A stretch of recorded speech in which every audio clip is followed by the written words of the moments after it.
Hi, I'm Gabe from Unsolicited Designs, and welcome to Report Cards for Wilds of Eldraine. I'll be reviewing every mythic rare card from the set and giving them each a letter grade for how mythic I believe the design is. The score is based on the power of the card, how unique and exciting the design is, the thematic cohesion of the card, and the range of deck building options it opens up. This video is part 1, where I'll look at the first 5 mythic rares from the set. I hope I'll earn a like and subscribe from you by the end of the video. Without further ado, let's get on to the review. Watch out for this wicked warlock in the wilds. Agatha of the Vile Cauldron costs 1 red and 1 green, and you get a 1/1 legendary human warlock creature that says, activated abilities of creatures you control cost X less to activate, where X is Agatha of the Vile Cauldron's power. This effect can't reduce the mana in that cost to less than 1 mana. For 1 red, 1 green, and 4 generic, other creatures you control get +1/+1 and gain trample and haste until end of turn. This design is excellent. It has one element in particular that I love to see on mythic rares. Her ability is scalable. That means if you can boost Agatha's power, you can accrue more savings on the activated abilities of your creatures. There's only one other example of a creature that does something similar that I can think of. And while that design is a regular rare, a slight knock against Agatha, the ability to reduce the cost of any price you pay in Magic is incredibly powerful. I'm not sure why her passive ability reduces the cost of her activated ability, even though that doesn't increase her power and toughness. I think they were just hedging against Agatha powering herself up too much, but I'd say the red and green mana symbols in the activation cost do that well enough. I want to highlight that Agatha only reduces the activated abilities of your creatures. Well, that is a limitation, and it would be far more powerful if she also discounted abilities on your artifacts and enchantments. I think this type of restraint is by far the right decision. It leaves the door open for other designs, and it keeps the scope of this card more focused, and allows Agatha to be costed more aggressively at just 2 mana instead of maybe 4 or more. There are ample options for Agatha to be deployed, and that is a recipe for an A. I'm curious to hear what combinations you're interested in. As every great wizard needs their wand, so too does every great warlock need their cauldron?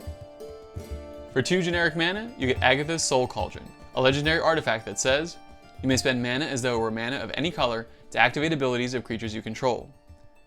Creatures you control with +1/+1 counters on them have all activated abilities of all creature cards exiled with Agatha's Soul Cauldron.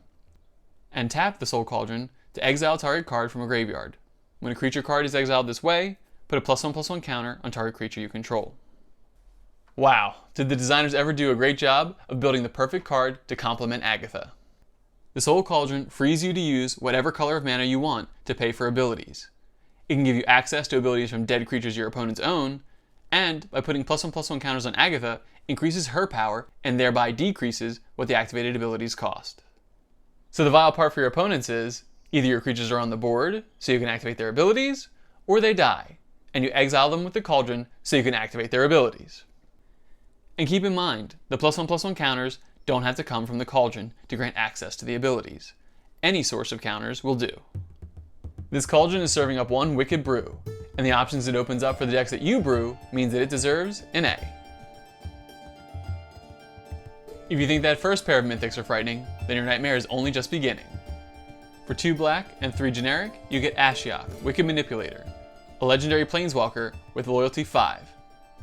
If you would pay life while your library has at least that many cards in it, exile that many cards from the top of your library instead.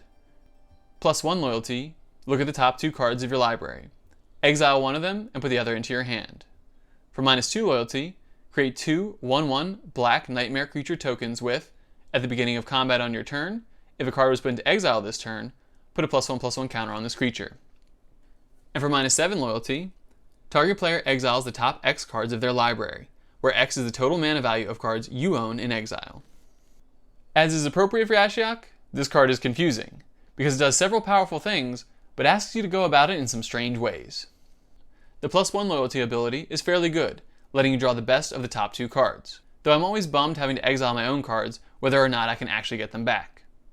The Nightmare tokens from the -2 ability want you to exile at least 1 card on each of your turns. Ashiok can manage that readily with the +1 loyalty ability, but it doesn't have to be a card you own getting exiled. The fact that this ability gets you 2 ever-growing creatures at a time is terrific, and the ultimate -7 loyalty ability can erase a sizable chunk of an opponent's library. but you'll want to have exiled a large quantity of expensive spells from your own library first. So Ashiok encourages any form of exile you can find, high mana value spells in your deck, and paying life wherever possible. That passive ability text is what I think actually pulls this design together. There are some tremendously powerful choices that demand massive chunks of life to be effective, and Ashiok can bypass the cost in blood by substituting cards from your deck instead. Now, you can't pay more life than you have, but as long as Ashiok is present, you are free to go all in on any card with that text. If you can set up Ashiok's loyalty to activate that -7 ability and dump 30 or more life into a payment, you can delete any opponent's deck. Just be careful if you go to pay life and Ashiok is removed in response. There are quite a few wild and potent things going on here, and I'm too terrified and confused to score this design anything less than an A. If you're feeling tricky, this next mythic is for you. For 2 blue and 2 generic, you get Asinine Antics, a sorcery that says, you may cast Asinine Antics as though it had flash, if you pay 2 more generic to cast it. For each creature your opponents control, create a cursed role token attached to that creature. If you control another role on it, put that one into the graveyard. Enchanted creature is 1/1. It's not exactly a board wipe, but it isn't too far off. Outside of Death Touchers, this card totally ruins your opponent's creatures in combat, and that's just the start of it. You may not be outright killing their creatures, but yours are completely unaffected. And one-sided effects of this magnitude are incredibly powerful. It's hard to find a card that affects all of your opponent's creatures, only your opponent's creatures, permanently, for just 4 mana, and for just 2 mana more, can also be cast at instant speed. So you can cast Asinine Antics on your turn and give yourself some favorable attacks, or wait for your opponents to commit their creatures to attacking or blocking assignments. Best of all is if your opponents are attacking each other. You can use Asinine Antics politically before blockers are declared, or just cause some chaos. This card has fabulous utility, is aggressively costed, and affects all of your opponents. Asinine Antics will give you ample opportunity to make fools of your enemies. Grade A. And our final mythic for today is Beluna Grandsquall. For 1 green, 1 blue, and 1 red, you get a 4/4 legendary giant noble with trample. Permanent spells you cast that have an adventure cost 1 generic less to cast. Beluna also includes an instant adventure spell called Seek Thrills. For 1 green, 1 blue, 1 red, and 2 generic, mill 7 cards. Then put all cards that have an adventure from among the milled cards into your hand. As a creature, Beluna is pretty nice. Good size, cheap mana value, and she reduces the cost of some of your other spells. That's all decent, if not entirely mythic.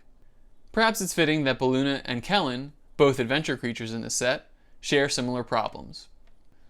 Beluna's Seek Thrills half looks fairly strong too. You get to see an impressive 7 cards deep, though there are quite a few cards that are pushing this limit.